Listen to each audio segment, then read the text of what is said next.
এই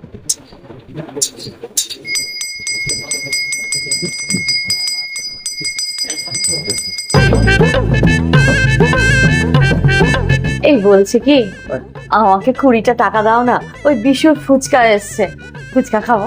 रुको जरा सबर करो। 20 টাকা তো নেই, এনাও 500 টাকা নাও। 20 টাকার ফুচকা খাবে, টাকাটা রিটার্ন দেবে। হ্যাঁ ঠিক আছে। A few moments later. এই বলছি, আমাকে 200টা টাকা দেবে গো? কেন, এই তো 500 টাকা দিলাম।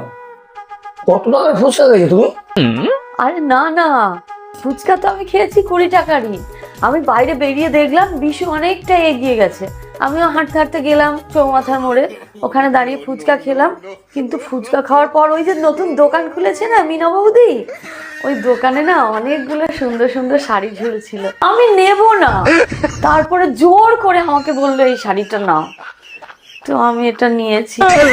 800 টাকা দাম বলেছিল জানো, আমি বলেছি না অত টাকা আমি দিতে পারবো না, তাই এটা 750 টাকায় রাজি হয়েছে। বেশি না, আর 200 টাকা তুমি দাও, আমি সবটা ম্যানেজ করে নেব। আসলে খুব পছন্দ হয়েছে তো, কি করবো বলো? 500 টাকা নাও, দিয়ে আসো গিয়ে।